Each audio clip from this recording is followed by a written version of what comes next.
Hi hello guys, welcome back to my channel. నేను మీ rocking సిరి. ఇవాళ video వచ్చేసి egg tomato curry చూసేద్దామా. ముందుగా ప్యాన్ పెట్టుకొని ఆయిల్ వేసుకోండి. ఆయిల్ హీట్ అయ్యాక తాలింపు గింజలు వేసుకొని అవి బాగా ఫ్రై చేసుకోండి.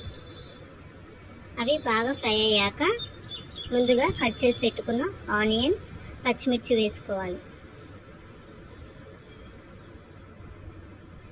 వేసుకొని అవి కూడా బాగా ఫ్రై అయ్యేదాకా వేపుకోవాలి.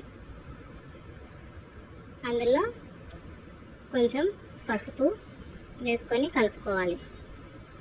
తర్వాత కూరకి సరిపడంత ఉప్పు వేసుకోవాలి. ఉప్పు కూడా బాగా ఆనియన్స్కి పట్టేటట్టు కలుపుకోవాలి. మరొకసారి చూడండి, అలా బాగా కలుపుతూ ఉండాలి. అలా ఆనియన్స్ బాగా ఫ్రై అయ్యేంత వరకు కలుపుకోవాలి. ఆనియన్స్ గోల్డెన్ కలర్ వచ్చేయాలి.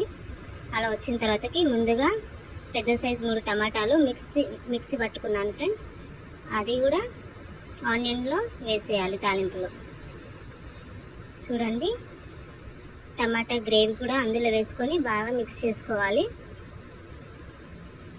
తర్వాత మూత పెట్టేసుకోండి. అది బాగా మగ్గుతూ ఉండాలి, లేకపోతే టమాటా అనేది పచ్చివాసన వస్తుంది. మిక్సీ పట్టుకున్నాం కాబట్టి అది బాగా టమాటా అనేది గ్రేవీ దగ్గరికి వచ్చేదాకా అలా ఫ్రై చేసుకొని అందులో తగినంత స్పైసీకి తగినంత కారం వేసుకోండి. మీరు ఎంత తింటారో స్పైసీ దానికి తగ్గట్టు కారం వేసుకోండి. కారం వేసుకొని బాగా కలుపుకోవాలి. కలుపుకొని తర్వాత మూత పెట్టేసుకోండి. ఆ కారం కూడా పచ్చివాసన పోవాలి. ముందుగా బాయిల్ చేసుకున్న ఎగ్స్ తీసుకొని చూడండి, నేను ఎలా కట్ చేస్తున్నాను. వెనుక ముందు అట్లా అడ్డంగా కట్ చేసుకోండి. చూడండి, మరొకసారి చూపిస్తున్నాను. అలా కట్ చేసుకోండి. ఎందుకంటే ఎగ్స్ కూరలో వేసాక ఎగ్స్లోకి కూడా టమాటా గ్రేవీ వెళ్ళిపోయి టేస్ట్ బాగుంటుంది, ఎగ్ కూడా తినడానికి. సో అలా కట్ చేసుకోండి. చూడండి, ఇప్పుడు అల్లం పేస్ట్ వేసుకోండి. బాగా కలుపుకోండి. అల్లం పేస్ట్ కూడా అలా బాగా కలుపుకొని మరొకసారి మూత పెట్టేసుకోండి ఫ్రెండ్స్. ఇప్పుడు చూడండి, ఆయిల్ కూడా బాగా ఫ్రీ అయిపోయి బయటకు వచ్చేసింది కర్రీలోంచి. అట్లా ఆయిల్ బయటకు వచ్చేసరికి కొత్తిమీర వేసుకోండి.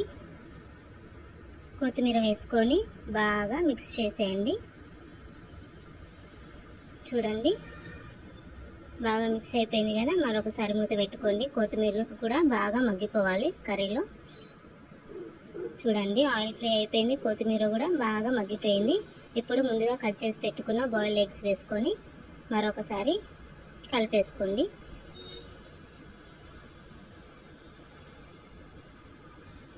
చూడండి, ఎగ్స్ వేసేసాను.